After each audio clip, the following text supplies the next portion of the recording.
Welcome to Native Bidaské, Native News Online's weekly spotlight on the people making news and leading change in Indian country. Welcome to a special edition of Native Bidaské. Today is Indigenous Peoples Day. It's being celebrated by Native Americans throughout the United States. Of course, there are others who still celebrate the sailor who got lost, Christopher Columbus. With us today to discuss Indigenous Peoples Day is a good friend of mine, Mark Charles, a Navajo brother and author of Unsettling Truths, the Dehumanization Legacy of the Doctrine of Discovery. Mark is a provocative thinker who challenges others to think beyond the norm. I'm interested to hear what his thoughts are on Indigenous Peoples Day, and I think I messed up your title. Give the title to our viewers. The name of the book is Unsettling Truths, the Ongoing Dehumanizing Legacy of the Doctrine of Discovery. And, Okay.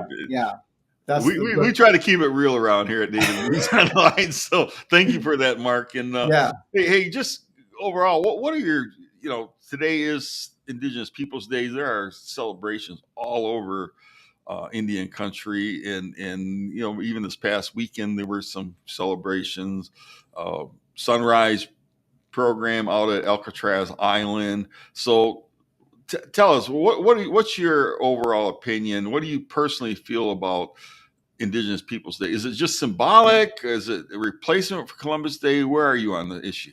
Well, so as you know, in my work, I work very hard. I use a quote used by George Erasmus, and I use it as well, that says, where common memory is lacking and where people don't share in the same past, there can be no real community. Obviously, having something like Indigenous Peoples Day, where we talk about the stories and the history and all of the cultures and the things about Indigenous peoples and all of our various nations that have existed all around Turtle Island for hundreds, even thousands of years, is vitally important to creating an accurate common memory of these lands and even of the United States history and their history on these lands. I have never been the biggest fan of trying to use Indigenous Peoples Day to replace Columbus Day. And the reason for that is because I'm not necessarily advocating we get rid of Columbus Day. I just want us to stop celebrating Christopher Columbus.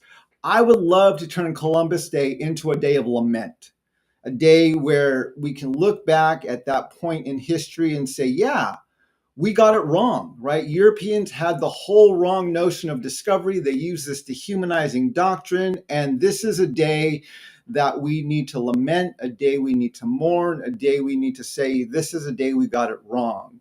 And then let's have another day where we try and celebrate the life and the culture and the nations of the indigenous inhabitants and people of Turtle Island. But because there was a lot of other things going on when this big push was made to establish an Indigenous Peoples Day, I didn't get into the middle of that debate. I was running for president. I was writing about other things and really focusing on some other issues. And so I didn't jump into the debate back then. Now that we have an Indigenous Peoples Day and it's here, I think this is so much more than just something that's symbolic. I firmly believe, whether we're talking about our nation's politics, whether we're talking about the faith traditions of this nation, whether we're talking about the health of our nation, or just the history of these lands, the voice and the culture and the practices of Indigenous people is vitally important to understanding how we move forward in a healthy way. How do we live healthy? Or as my Navajo people say, how do we walk in beauty on these lands? And so I feel that Indigenous Peoples Day is so much more than just a symbol or symbolic. I think it's a vital day for both Indigenous peoples and for the rest of the nation to understand how to live here well and how to have healthy relationships as a nation and as a community. Yes, and Mark, you've written extensively about the Doctrine of Discovery. In what ways does the celebration of Columbus on Columbus Day perpetuate the legacy of the Doctrine of Discovery, and how does Indigenous Peoples Day challenge that narrative? Well, so the way the Doctrine of Discovery, right? It's not a single one document. It's a series of papal bulls or edicts of the Catholic Church. The first one was written in 1452. The last one in 1493, a year after Columbus got lost at sea, and it was actually used to kind of to go back and kind of justify or ordain what he had done. And so it's basically saying, okay, everything that Columbus just did, this is now right under God, and this is all justified, and so on and so forth. And so yeah, the whole narrative of Columbus and the legacy that he brought is very much wrapped in what we know is the Doctrine of Discovery, these series of papal bulls that work to dehumanize anyone who's not white, European, and Christian, and justify whether it's the enslavement of people in Africa or the discovery of lands that are already inhabited here in Turtle Island or in the Americas. And so I see the two as vitally linked. And I think for me, that's one of the reasons why initially my response was, let's have an Indigenous Peoples Day, but not let's leave Columbus Day. Let's just teach our nation to mourn that day rather than to celebrate it, which is a whole nother journey we would have to be on, as especially now with the administration working very actively to turn Columbus Day, not only to really bring it back to the center, but even to turn it into a day of celebration and honoring Christopher Columbus. But yeah, I think by putting Indigenous Peoples Day on Columbus Day, it makes it difficult to know what to do. And one of the challenges we point out in our book on Settling Truth is there's so much history of these lands, of the United States of America, that needs to be mourned, needs to be lamented, needs to be dealt with. But this nation has its own mythology of its own exceptionalism. And it's almost impossible to mourn or to lament something when you believe in the myth of your own exceptionalism. You can only celebrate. You can only look positively on things. And so, this is the whole problem with Thanksgiving. This is the whole problem with Columbus Day. This is the whole problem with so many of our national holidays, even the 4th of July, which celebrates a document that refers to natives as savages. Mm-hmm. We need to train our nation, train the undocumented immigrants, most of them from Europe, who live in these lands now and never got permission to be here in the first place. We need to train them how to be able to look at their past and not feel this threat of being canceled, but being able to acknowledge, yeah, mistakes were made, and we need to own and mourn and even lament those mistakes.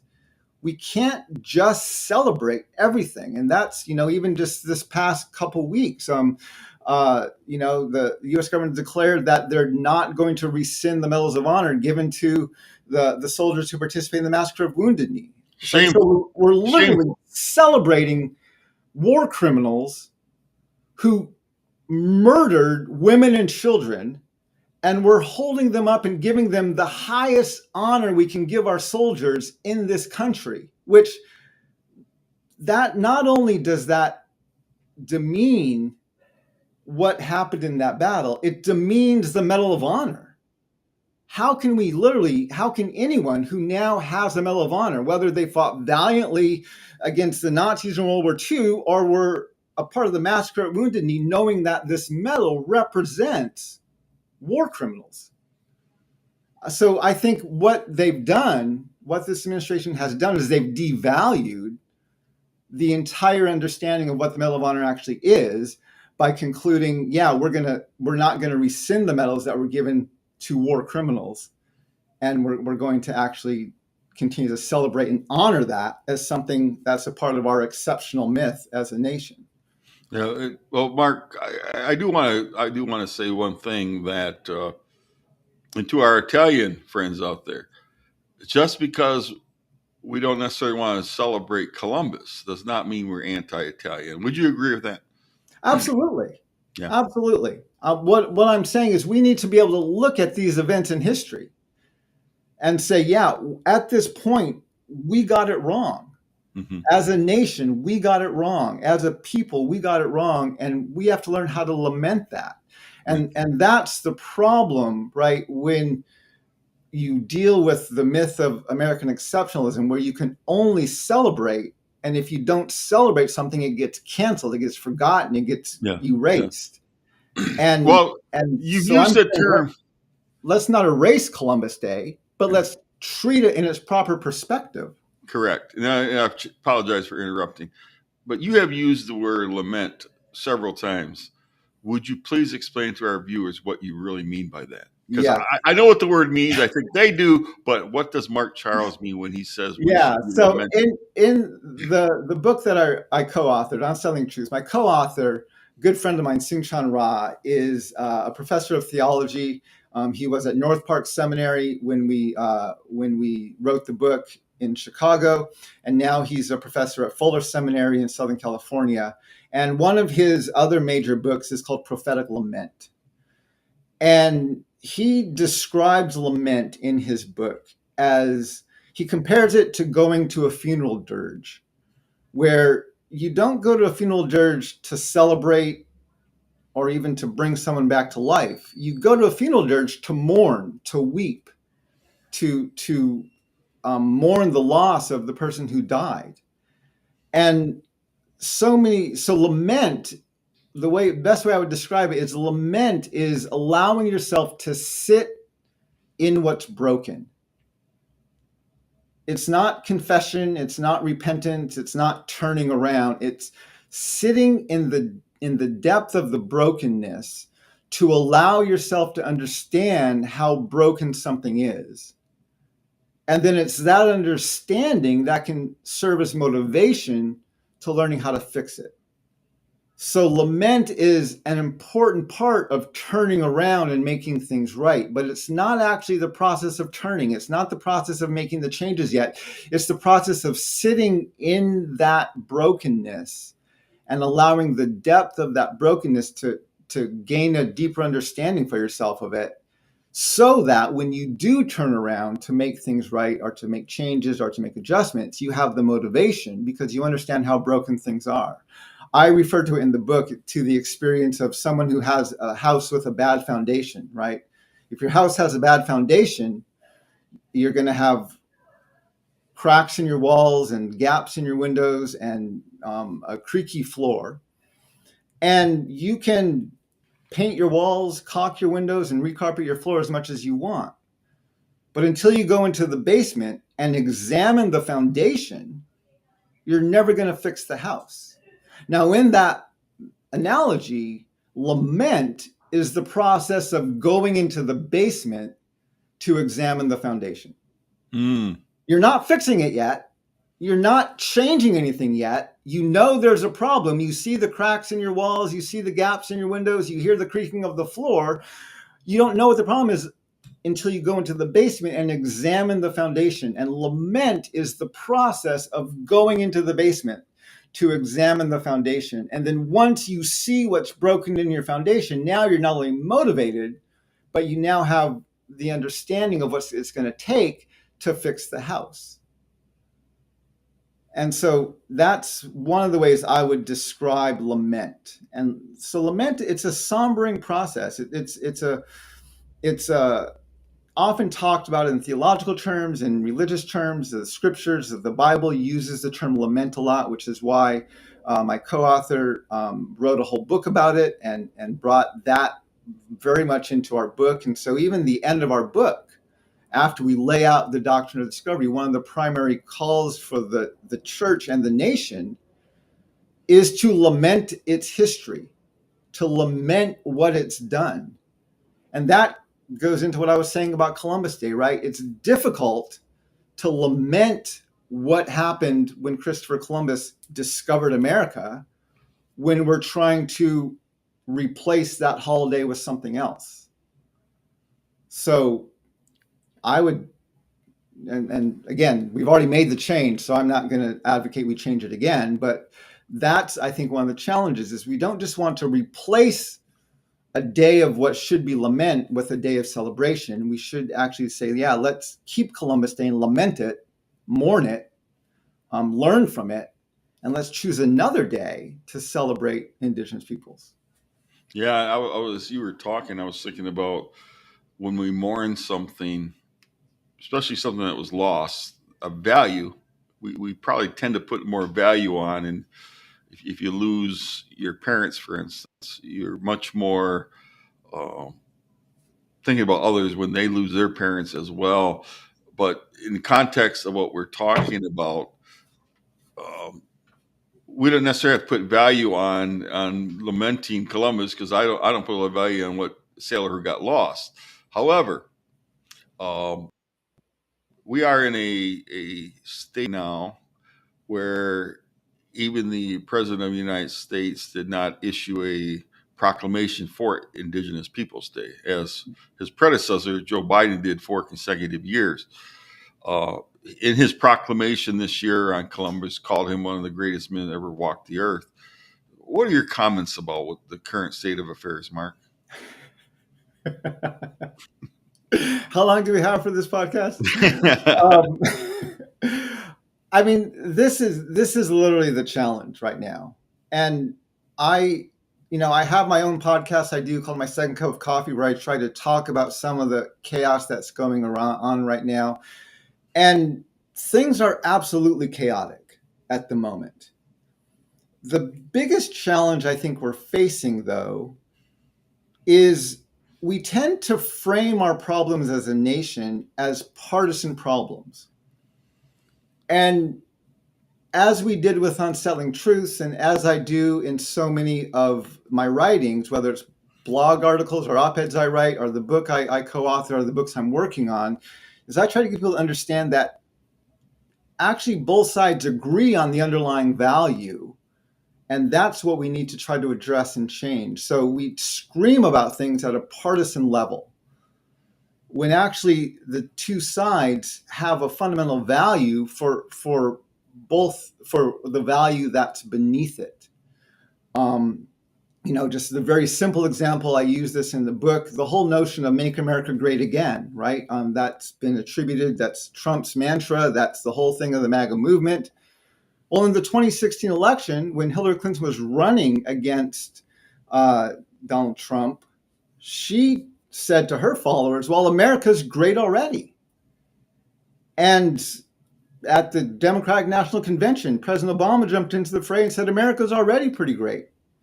Cory Booker jumped into the fray, and in his speech endorsing Hillary Clinton, he said, well, he acknowledged that the Declaration of Independence calls Native savages. He acknowledged that the Constitution excludes women. He acknowledged the Three-Fifths Compromise towards African people. And then he said to the Democratic National Convention, but these things and other parts of our history do not detract from America's greatness.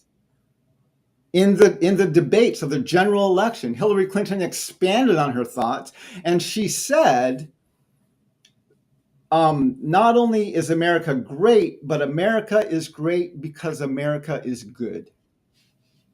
And Donald Trump turned, because he was, remember, pacing all over the floor, looked directly at her and said, I agree with her. I agree with everything she just said. So we were told the 2016 and the 2024 election were about racism versus anti-racism, sexism versus anti-sexism, right? But it wasn't. Both parties believe our past, our history, which included the enslavement of African people and the genocide and ethnic cleansing of Native peoples, both parties agreed our history, our foundations, our past were good, were great. They disagreed if we were great in 2016. The Democrats said no, and the Republicans said yes. And so I see so much of that going on, where the two sides are screaming at each other because they're using these debates as partisan tools to turn to dehumanize their opponents into enemies, and even worse. In fact, I did a set on my Second Cup of Coffee podcast a couple of weeks ago. I talked about the assassination of Charlie Kirk and the inability of our nation to respond to that, because it became such a partisan bickering point that we didn't actually know how to actually lament the fact that we are a nation that is actively engaged now in political violence. And we were so engaged in that battle that we didn't even notice that at almost the exact same moment that Charlie Kirk was shot, there was a horrific school shooting going on in Colorado that got almost no media attention, while it was, even though it happened the exact same time. And so again, this is the challenge we're facing as a nation, is we're screaming at each other, but we're not talking about the root of the problem is in the history, the foundations, and the shared values of the nation. Mm-hmm. And that's where I'm trying to point people to. This is the deeper discussions we need to have. This is the conversations we need to discuss. And we're not having those conversations because we're so busy screaming at each other. Yeah, and you know, one of the things as the publisher of Native News Online, I grapple with is how media responds to current events, issues, and across the country.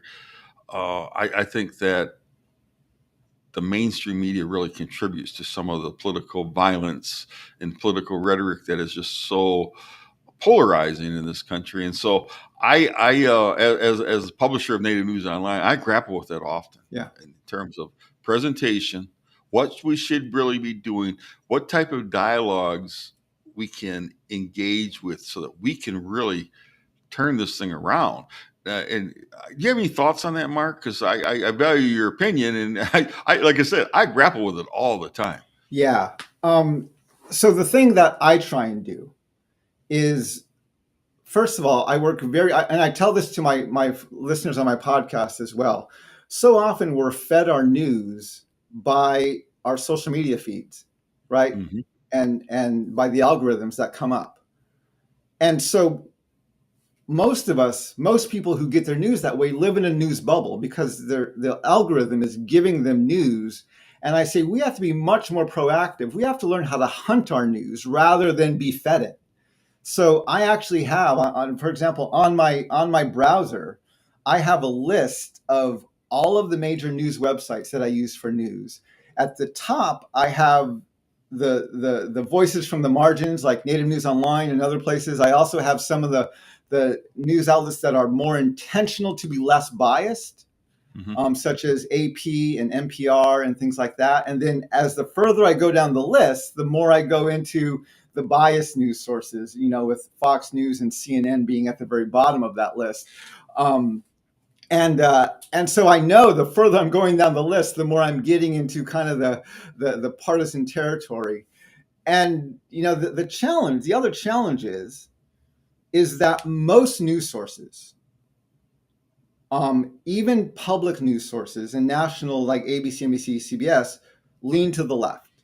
Mm-hmm. Most news agencies lean to the left. This is one of the reasons why Fox News has such a big microphone, because they're one of the primary news sources for the entire right-leaning side of the nation. And this is why we talk so much about the Fox News bubble. Well, there is a Fox News bubble. Everyone knows that. But there's also a CNN, MSNBC, and a whole left-wing news bubble, which actually includes much of the mainstream media. And so what I work very hard to do is to tell people, rather than letting your news be fed to you by an algorithm, go to news websites and go to the websites of news from both sides of the aisle, right? Check what both sides are saying about things. If you're shown a quote by someone that was inflammatory, if you're shown a speech by someone that was off the walls, don't take their word for it. Go and read it, right? I've watched more of the president's speeches over the last 8 years on C-SPAN than anywhere else, because I'm like, okay, someone told me they said this, either in an article or they emailed me or I heard it in a news story, and I want to see that being said in the actual speech. So I'll go back and watch C-SPAN and actually find where it was spoken and how it was said and how it was portrayed in the speech. And I'll make my own decision about it, right? When I watch news events like political debates and so on, I watch the debate and then turn my TV off, because after that, it's all the partisan bickering telling us what to think about what everyone said. Yeah. And so I work very hard to encourage people that we need to learn about these stories ourselves. We need to read about them from different perspectives And we need to not be told what to think about them, but to find a way to come to our own conclusions about what's going on and what's happening. Yeah, that's pretty much a line when I go to college campuses and elsewhere. I tell people, if you don't get anything else out of what I've said today, be a critical thinker. And then I describe what that means. Go beyond headlines, go beyond what your family's told you, or maybe you've heard elsewhere at school or social clubs, whatever, social media. Really be critical thinkers, because I think that's what's really lacking in America today. And people get their news different ways. Various generations get their news differently. But as I said earlier, we at Native News, I as the publisher editor, I really grapple. I want to present it in such a way that people really do think about it and be really thought provocative to the point where they are critical thinkers, and just don't listen to everything you hear, because what Radio Maddows tell you is just not necessarily true. And I think the University of Michigan did some studies that so much of what people believe is not even true, because there's so much false narratives being placed out there. And quite frankly, journalists maybe aren't doing their job. So I encourage journalists to really dig in and do their job, do the right thing when it comes to telling the Americans, people, the truth. Because right now we are in such a polarized country. It's very frightening. Hey, Mark, we only have like about 4 minutes left, but I do want to get into how our non-native relatives, our allies, can really support Indigenous Peoples Day. What should they do without just trivializing it to the point, well, okay, we got to go with Indigenous people because that's what the Native Americans are doing. But how can they really embrace Indigenous Peoples Day and make it meaningful for everybody?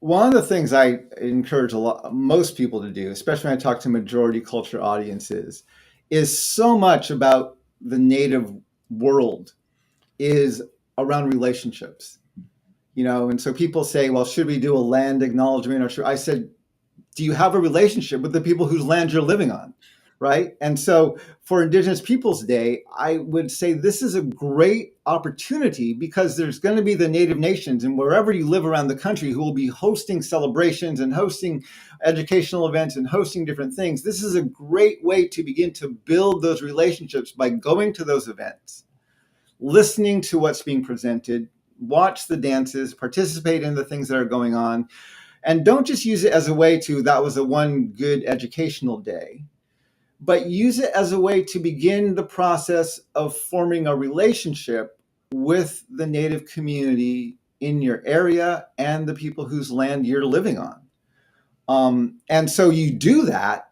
primarily by going back.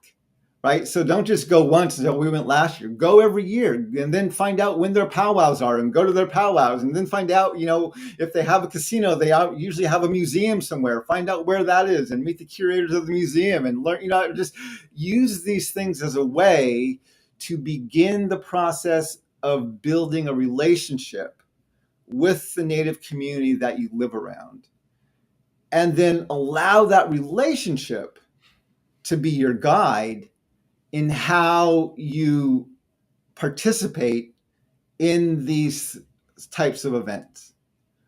And so I'm always encouraging people to use things like this as an avenue to begin the process of building the relationship. Because without relationship, that's so central to our identity as Native peoples, is our communal relationships, the things we do as a community, and the things we make open to the public and allow people to come into and be a part of. And I often tell people, if I go around the room of a majority culture people and ask them to introduce themselves, they'll tell me their degrees and their job titles.